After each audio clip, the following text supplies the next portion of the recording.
Salve, salve, galera amiga da Comunidade Batista no Pimentas. Estamos juntos aqui para começar mais um painel de ministros, programa que fala sobre coisas que você realmente quer saber. O tema de hoje é um tema meio complicado e vai ser um debate bem pinga-fogo mesmo. Hoje nós vamos falar sobre aborto. Lembrando que você pode estar acompanhando nossos programas no YouTube através do canal da Comunidade Batista 1. Ok? Boa noite, o pastor Ailton e o ministro Josafá estão aqui para responder as nossas perguntas. Eu vou começar com uma pergunta bem leve e básica. É correto, do ponto de vista cristão, a retirada de uma vida? Bom, se é correto, do ponto de vista cristão, a retirada de uma vida, em nenhuma hipótese é correta. Inclusive, quando nos próprios mandamentos do Senhor, nós não devemos matar, né? Nós não temos o dom de dar a vida a ninguém, muito menos de tirar. E muito menos tratando do aborto de ser indefeso, né? No caso do feto. Um cidadãozinho que está embrião, ou seja, dependendo do estágio da gestação, é pecado, seja em que nível for. Na minha visão, que a Bíblia coloca, você não tem poder para dar a vida vem de Deus e muito menos de tirar. Nesse caso eu tenho uma visão um pouquinho diferente da do Josafá. A gente foi lendo as páginas da Bíblia, por exemplo, a gente encontrou alguns casos em que o assassinato de alguém, por exemplo, é autorizado, e não só autorizado, mas até ordenado pelo próprio Deus. Claro que o contexto, uma cultura totalmente diferente da nossa, mas pegando esse exemplo bíblico, tentando fazer uma aplicação mais contemporânea, pensando, por exemplo, no caso de uma guerra. Se eu for olhar para o contexto de uma guerra e for olhar para os princípios bíblicos, então me parece que a semelhança da exceção do divórcio para o casamento também é uma exceção em relação ao assassinato ou ao tomado de uma vida por outra pessoa. E me parece que uma dessas exceções é o caso, por exemplo, de uma guerra. Mas, de forma geral, prevalece o princípio geral do mandamento, que não matarás. Segunda pergunta, ministro. Olha só. Quando a vida humana passa a existir? E quando ela deixa de existir? Uma das perguntas mais difíceis de ser respondidas no contexto da teologia. E também mais difícil para ser respondida no contexto da própria biologia. Há uma linha teológica que diz o seguinte, de que a vida já existia antes dela passar a se manifestar no corpo físico. É uma linha teológica, esse é um extremo. Existe um outro extremo que diz que a vida humana só passa a existir depois que a criança sai da barriga e é o primeiro jogo. Então são duas pontas extremadas de uma interpretação. E me parece que a gente precisa caminhar meio termo. Olhando para a Bíblia, por exemplo, a gente encontra alguns textos que dão a entender de que dentro da barriga da mãe, quando o bebê ainda não está completamente formado, a gente já é considerado como uma vida. No Salmo, por exemplo, quando o salmista diz que Deus o conhecia ainda sem forma definida, né? Ou como diz lá na versão hebraica, era dobrado, estava desdobrado, afrouxado. Então, é difícil saber exatamente como começa, mas a biologia nos ajuda, porque ela desenha lá 2 ou 3 ou 4 ou 5 meses de células, e se você tiver um equipamento adequado, uma bolsa, você consegue perceber a pulsação ali das primeiras células, depois elas vão se desenvolvendo. Então, se eu partir por esse princípio, se eu interpretar aquela primeira pulsação das primeiras células, das primeiras multiplicações de células como já um sinal de vida, então a vida já existe ali no primeiro momento. Quando o óvulo é fecundado por 24 horas, já seria uma primeira célula, então ela já tem vida. Biologicamente falando, já é uma vida, né? Agora, a alma do sujeito, o ser, a mente do sujeito, passou a existir naquela pessoa quando? A gente não tem a resposta muito certa. Essa mesma pergunta, ela é muito importante para definir também a questão da eutanásia. Então, às vezes a pessoa tem um parente que está sofrendo numa cama, pelo menos teoricamente sofrendo já há meses, ou anos numa cama, E o médico diz assim, olha, o cérebro dele não funciona mais, vamos tirar os aparelhos, né? Quando ele tem que passar, desliga. Afinal, ele está vivo ou não está? É só máquina, é só o corpo.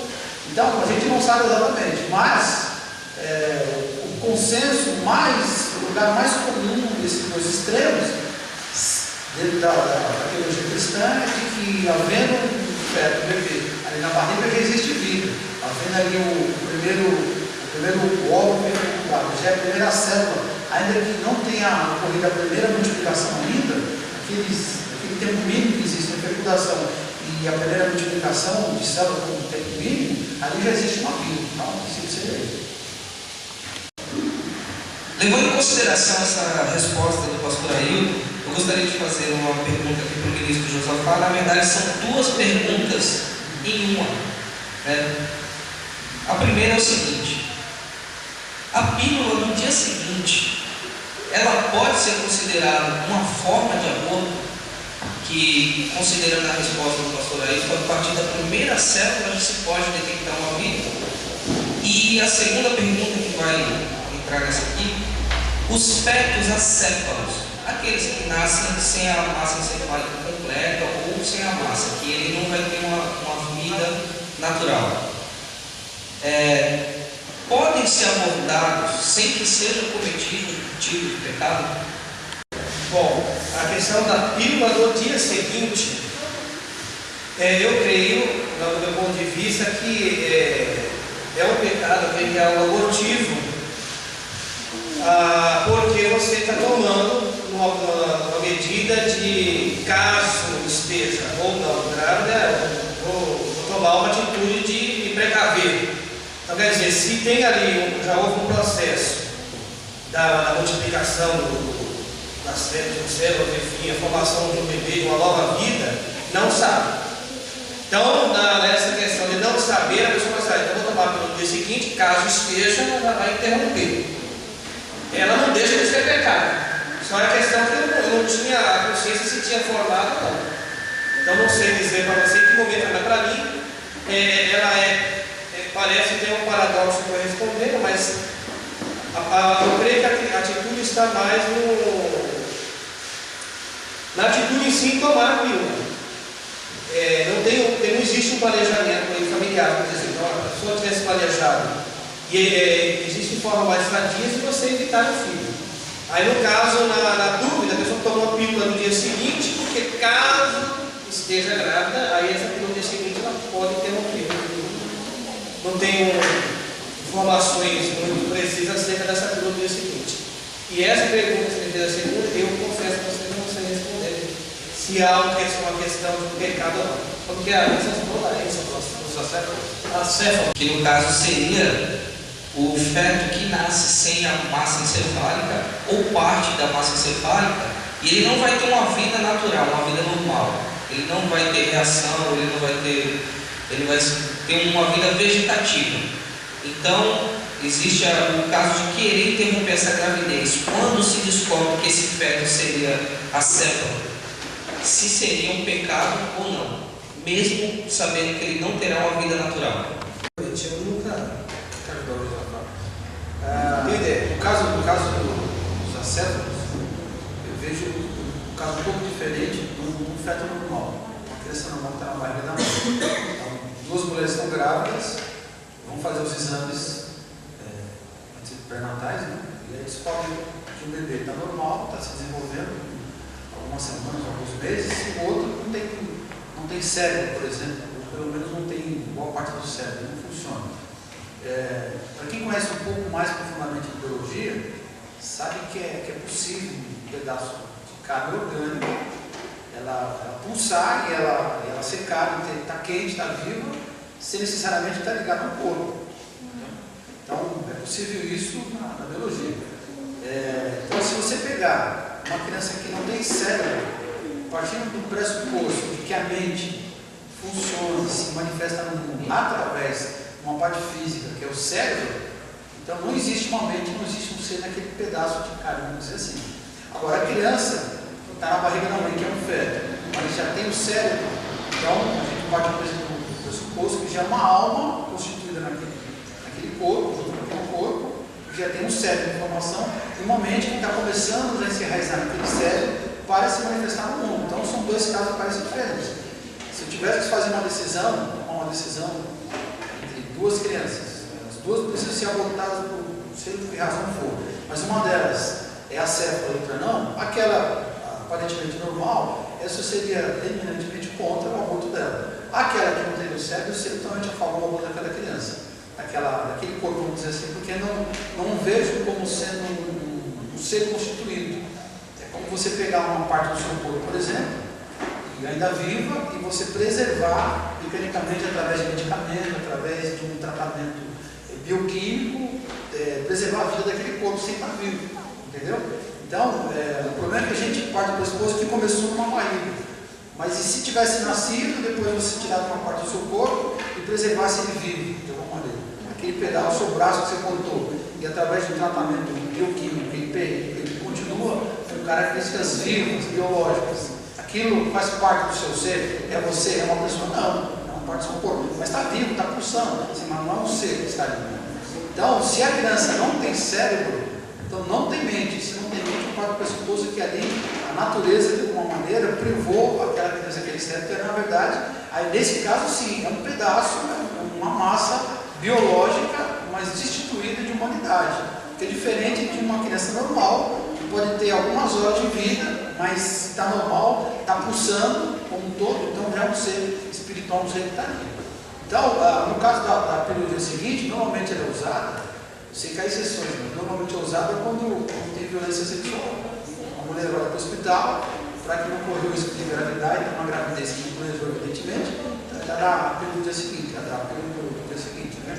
Eu já conheci casais que usavam a pílula como método abortivo, como método anticoncepcional. A gente tem uma orientação de, olha, pode ser, esse caso aqui é abortivo. Por quê? Porque a pílula trabalha de várias maneiras, mas de forma geral, as mais comuns, eles trabalham interrompendo uma gravidez. Se a gente chama a pílula no dia seguinte, só que na verdade pode ser a pílula das horas seguintes, não no dia seguinte.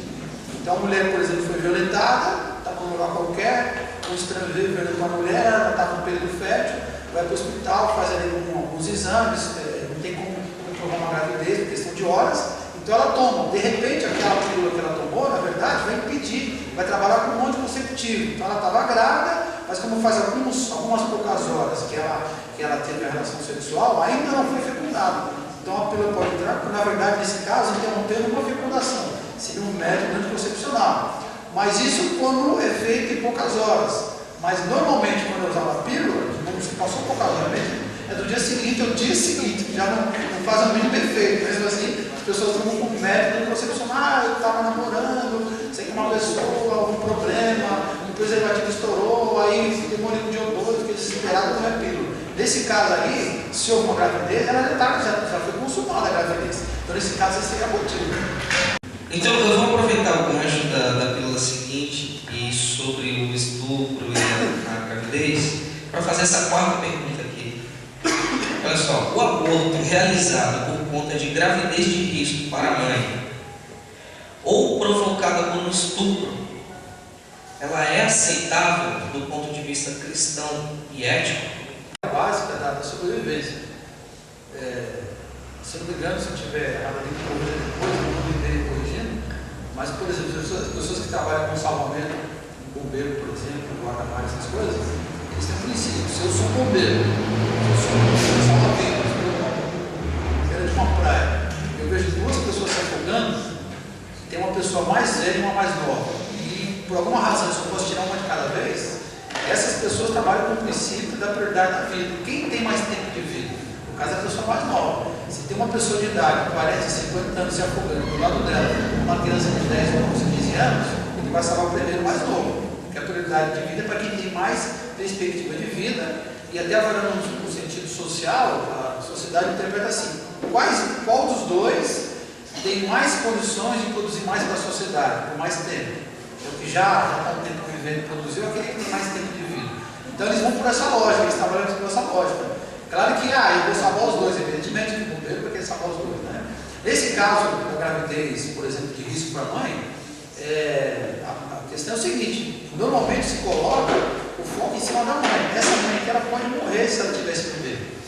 Ué, mas não considera e a criança? Quem tem mais perspectiva de vida de produzir para a sociedade? A mãe, que já tem 30, 40 anos, ou a criança que está para nascer ainda? Então, nesse caso aí, o mesmo raciocínio que é usado como um salva-vidas em alto mar, tem que ser usado também pelos médicos. Entre uma mãe que está grávida e pode morrer se tiver com aquele bebê, e o bebê que tem que ser abortado para preservar a mãe, qual a resposta? Evidentemente que a resposta é a criança. Então, nesse caso aí, como cristão, você tem que pensar nas duas, vamos trabalhar com as duas, vamos usar da fé, usar da oração para que Deus oriente se os médicos desenganar. Olha, não tem jeito, se sobreviver um outro vai morrer, então vamos orar para que Deus faça um milagre, os dois sejam salvos. E de vez em quando acontece isso, a gente olha e acontece os dois serem salvos, apesar do desempenho dos médicos. Mas, em último caso, se Deus não operar um milagre nesse sentido, então eu acho que a gravidez não pode ser interrompida, ainda que a mãe seja isso. Seria a primeira pergunta, se é pecado fazer o aborto no caso da gravidez de risco, né? De risco. Tem desculpa também. Então, a gravidez de risco, a minha esposa ela teve esse processo, né? A gravidez da minha esposa é de risco, geralmente tem que fazer uma, não sei se eu lembro da cirurgia, mas eu não vou lembrar da cirurgia, mas você cola, você costura, boca do útero, não sei se é o nome correto, você costura o útero para que ela possa segurar a gestação. São dois pontinhos da 12ª semana, a 16ª, e depois não tiver próximo da o bebê, corta-se os pontos para que tenha a passagem do bebê naturalmente. No caso, como o pastor Edson bem colocou, se tem, em alguns casos, que a mulher não tem condições de levar aquela gravidez até o final, porque ela corre risco de vida, e já foi feito todo tipo de precaução, estudo, enfim, no propósito de tentar salvar as duas vidas, e foi notificado que o bebê vai prejudicar a vida da mãe, nesse caso não tem o que fazer, já foi visto de que era estudada a possibilidade de salvar a vida dos dois, mas foi diagnosticado de que é uma gravidez de risco e a mãe corre o risco. Nesse caso, eu creio, pelo que eu tenho um pouco do que a Bíblia vai dizer, é um caso de que fugiu da força, fugiu do meu controle, não está no meu âmbito. Então eu creio que não há problema nesse caso. Porque você mediu todos os esforços de ser feito. No caso da minha esposa, ela perdeu 2 filhos, né? No caso foi espontâneo. Mas aí esses 2 espontâneos foi porque ela não tinha conhecimento das ferramentas que ela podia fazer para manter a gravidez final. E mesmo fazendo, existe um monte de recomendações médicas para que ela pudesse ainda segurar a gestação até o final. Repouso absoluto, entre outros. Agora, se você fez todas as precauções, vai atrás de todos os recursos, e mesmo assim não tem condições, uma gravidez que vai ocorrer, e a sugestão é o aborto, nesse caso, não vejo que você está ferindo o princípio bíblico. No caso de um estupro, é complicado, porque veja bem, existe uma questão do. Imagina para aquela mulher que foi violentada, você tem um fruto. Complicado isso assim. Você olhar para aquele menino a vida inteira, você fala assim, nossa, aqui além de não ter sido algo planejado, foi algo que foi violentado, é um filho que ela olha, ela sabe que são um fruto de um relacionamento forçado, onde ela olha para aquele menino não com amor. Eu acho que é complicado, eu não sei dizer para você na íntegra coisa. Eu não sei dizer qual é o fruto, eu tenho que estudar mais a questão não sei, nesse caso eu estupro, eu sou meio. Eu não tenho uma definição ainda do caso do estupro. Eu defendo a ideia de que a mãe deve deixar a gravidez expor, normalmente, e se ela não tem condições emocionais de cuidar daquela criança, ela pode dar a criança para adoção. Esse monte de gente para adotar, gente que precisa adotar filhos não tem. Então, esse eu acho que não é o problema. A criança, na verdade, é uma terceira pessoa que não tem nada a ver com as violências que aconteceu. Então, é difícil, foi uma violência, foi um absurdo, isso a gente entende, mas essa pessoa tem que ser acompanhada, não só do ponto de vista médico, mas tem que ser acompanhada emocionalmente, espiritualmente, para que ela tenha condições durante aqueles 9 meses de ter aquela criança, gerar aquela criança, preservar aquela criança na barriga e depois colocar no mundo. E a partir daí, já prepará-la para que ela possa então dar essa criança para adoção. Para que uma coisa que começou de forma ruim não termine de forma pior, né? Então, nesse caso, eu sou contra. Eu sou totalmente contra a questão do aborto. Mas temos mais uma questão psicológica para poder levar essa legislação até o final. Olha, eu vi uma pessoa falar esses dias numa entrevista dizendo o seguinte: espera a criança nascer, depois diz assim para a criança: ó, aqui é o seu filho, agora tem uma arma, que vai te mata. A criança não vai fazer, a mãe não vai fazer isso com o filho vivo, olhar para a cara dele: ah, eu não consigo matar, vai, não consegue matar, vai. É porque não vê a carinha dele, porque se visse, não mataria.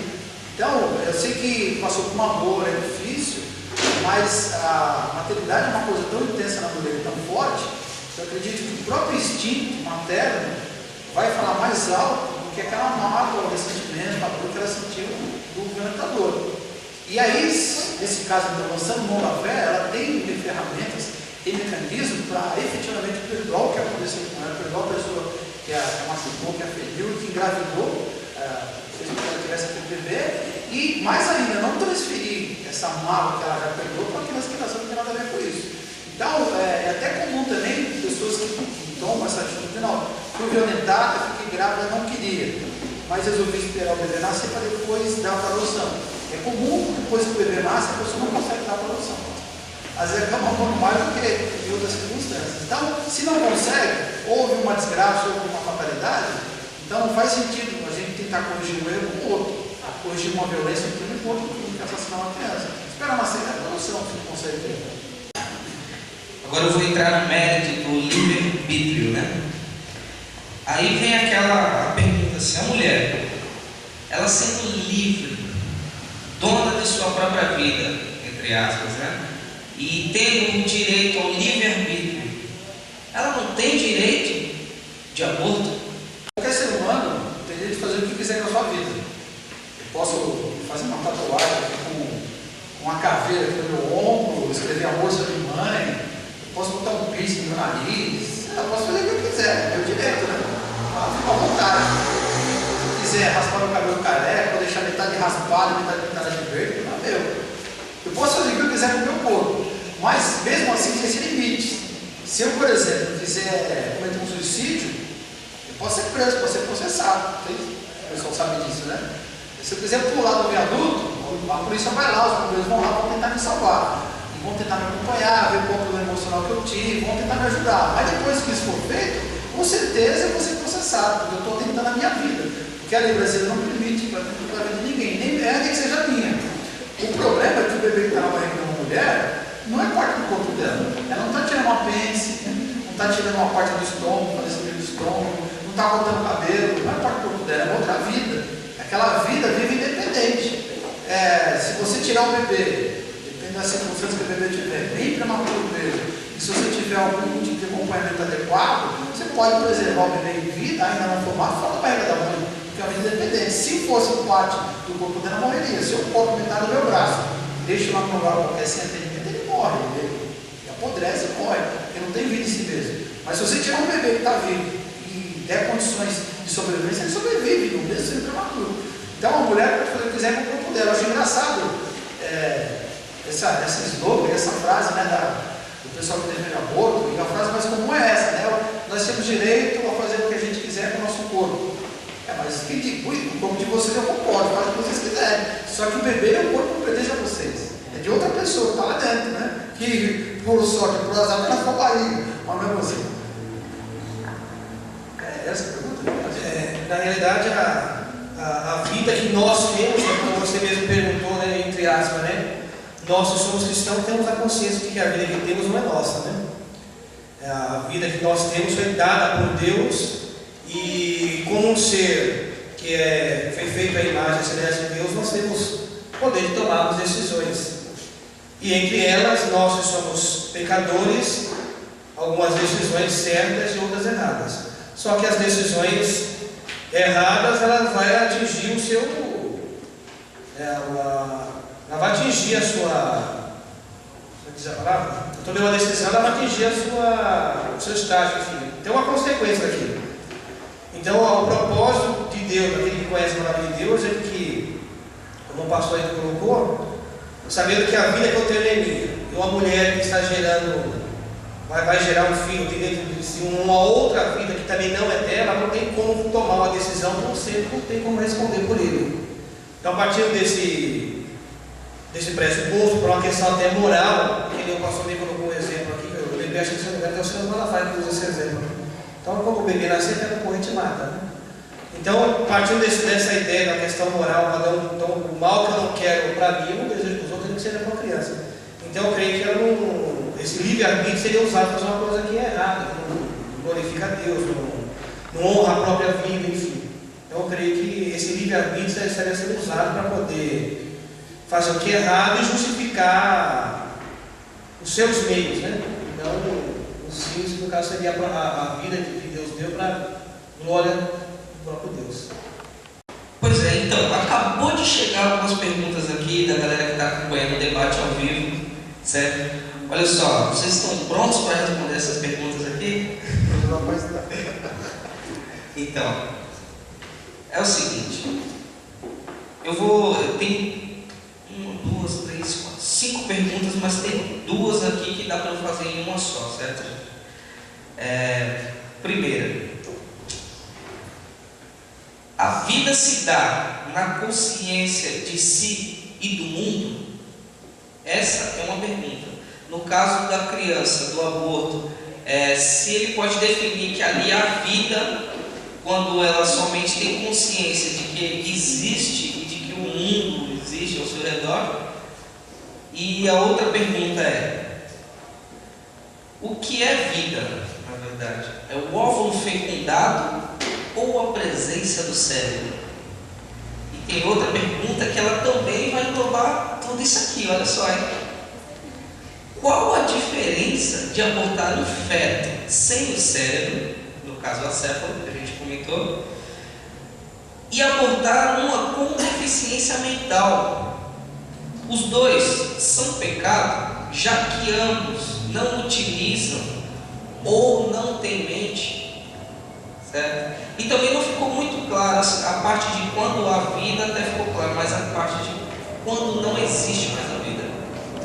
A palavra que a gente usou foi a palavra acéfalo, quer dizer, sem cérebro, né? Não meio cérebro, né? Sem cérebro. No caso de uma pessoa com deficiência mental, ela tem cérebro, só que as funções não estão normais.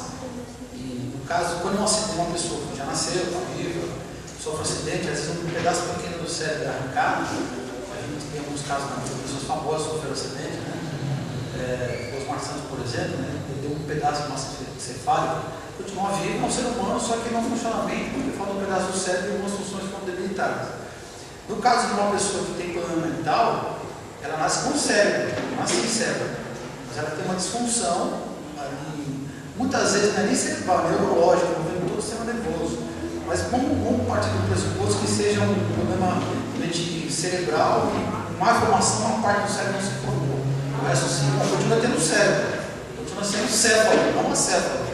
Então, nesse caso, com falta de massa cefálica, com ser neurológico, seu cerebral, não importa, nasceu, tem deficiência mental, pode nem se mexer, mas não ser vivo. Então, essa pessoa, se está na barriga da mãe, a medicina percebe isso antes, jamais aprovaria uma coisa desse tipo. Agora, o que eu disse foi o seguinte: uma pessoa que comprovadamente é acéfala, não tem cérebro. E aí a gente leva essa cabeça até o final. Uma vez tirando da barriga, o bebê vai ter que ser tirado, porque não vai sair. Porque o bebê é ele que determina a hora que ele vai sair, ele que começa a empurrar e diz: agora eu vou sair, acabou. Pode ver que a mãe não escolhe, quando muito o cirurgião escolhe, vamos fazer no dia tal, né? Mesmo assim tem que correr, porque às vezes não dá, tem que passar a barra, acertar o dedo do parto, se você cesariana. Mas quem escolhe a hora de nascer é o bebê, vou nascer agora e pronto. Ele empurra, ele chuta, fura a bolsa e acabou. Ele é vivo, ele tem vida própria, né? No caso de uma criança acéfala, ela não consegue sair da barriga. Ela não vai nem se mexer, talvez o coração não funcione. Uma criança acéfala, quando nasce, quando é tirada da barriga, ela não respira, já nasce sem respirar, já nasce sem ter pulsação, e por alguma razão ela sobrevive, o corpo, a massa biológica sobrevive. Aí sim, não como se fosse um ser que está usando os nutrientes da mãe, mas como como eu disse assim, é pesado falar dessa maneira, né? É como se fosse um pedaço de carne que pelo ambiente bioquímico que está ali, consegue ter nutrição. Se você pegar um bife e colocar em cima da mesa, ele apodrece. Se você colocar um bife dentro de uma tigela com alguns produtos químicos, ele fica lá durante dias, novinho, ainda vermelho ainda. Por quê? Porque a condição bioquímica permitiu isso. Então, se existe um cérebro mal formado, bem formado, não importa, ele tem cérebro. E o cérebro, ele é um instrumento para que o nosso ser, vamos dizer, por exemplo, o nosso ser espiritual, a nossa mente, ele se manifeste no mundo. Vou dar uma ilustração bíblica. A Bíblia diz o seguinte, que quando a gente morre, a gente se lembra de tudo. A Bíblia não diz que você dorme, apaga e esquece, não é isso, pelo contrário. O livro do Apocalipse, por exemplo, diz o seguinte, que aqueles que morreram, que foram martirizados na grande tribulação, eles passam o tempo todo gritando para Deus, Deus, até quando o Senhor não vai nos vingar? Olha o que fizeram com a gente. Eles estão vivos e bem vivos, né? Aliás, mais vivos do que antes, né? Lá em 1 Coríntios capítulo 13, quando fala ali de quando a gente morrer e tiver diante de Deus, diz assim, olha, então quando vier o que é perfeito, vou dizer, não sou conhecido. Então, é como dizia o velho platonismo, né? Na verdade, eu estou no fundo da caverna, depois que eu morro, aí que eu saio da caverna, eu vejo tudo de verdade, não é mais sombra. Na verdade, a morte é você nascer, você começa a enxergar tudo de fato. Então, esse ser que está vivo, que se manifesta no mundo através de um corpo, depois de morto, como que ele se manifesta? Se ele não tem cérebro. Então, a vida não está no cérebro. A vida está em alguma coisa além do cérebro. Agora, para esse ser se manifestar no mundo, precisa de um corpo. E o corpo, esse sim, precisa do cérebro. O problema é que a gente mistura cérebro com mente. São duas coisas diferentes. O cérebro é um órgão fisiológico, um órgão biológico, que é usado como um órgão metafísico, vamos dizer assim. Aí já viajando, né? É o nosso ser verdadeiro. Aquele que se encontra com Deus depois da morte não é o nosso cérebro. Lá quando Jesus ressuscitou, quando ele estava morto, ele estava, essa polêmica, né? O cérebro dele estava lá, morto. E ele estava morto também? Claro que não. Evidentemente que não. Então, a vida se dá, não quando, acho que é a primeira pergunta, né? Não quando eu tenho consciência de que estou vivo, ou quando a sociedade, se a vida social perguntou, né? Se a sociedade me dá a condição de você é vivo, então você é vivo. Não. A vida se dá quando a mente, o ser que Deus criou, ele passa a se manifestar no mundo através de uma massa biológica. E quando a massa biológica morre, o ser que Deus criou não morre. E aí, nos últimos séculos, como diz também a Bíblia, aí na segunda ressurreição, aí sim, esse ser, esse que é espiritual, recebe de volta o corpo para continuar se manifestando no mundo físico. Mas, uma pessoa que está na UTI, tem como muito tempo, por exemplo, e o corpo está vivendo, está funcionando só na base de instrumento, por exemplo. Você tem que, se você quer praticar eutanásia, por exemplo, você precisa ter uma certeza médica se o cérebro daquela pessoa funciona ainda em algum grau ou não. Porque eu já vi casos que a pessoa tem por muito tempo e o cérebro funciona. Só que se tirar os aparelhos, o cérebro morre de vez. Mas também já vi casos que o cérebro não funcionava mais. Mas ele o corpo só estava vivo porque os aparelhos estavam ligados. E aí nesse caso, são dois casos diferentes. Pode dizer, não pode. No caso em que o cérebro, por si só, está vivo, então esse sim ainda eu preservo o canal para que a mente se manifeste. Se eu desligar o aparelho daquela pessoa, eu vou matar naquela pessoa. Mas se aquela pessoa artificialmente está viva e o cérebro dela já está morto, é só o resto do corpo funcionando, se o cérebro funcionando, então a mente não está funcionando. O cara não está mais ali. Esse caso não tem assassinato, esse tipo de eutanásia. Não sei, eram duas perguntas, eram três, né? Não sei se eu respondi duas ou três delas. Sim, foi uma. Foi a outra, não? Repete até a primeira, eu esqueci. Pode repetir todas. Então, vou estar repetindo todas as perguntas para o ministro Josafá também dar a sua opinião. Vamos lá, vou começar com: afinal de contas, o que é vida? É o óvulo fecundado ou a presença do cérebro? Aí, ó, interrompendo aqui. Ô diretor, primeiramente eu tomar uma coisa. Eu tô cansada.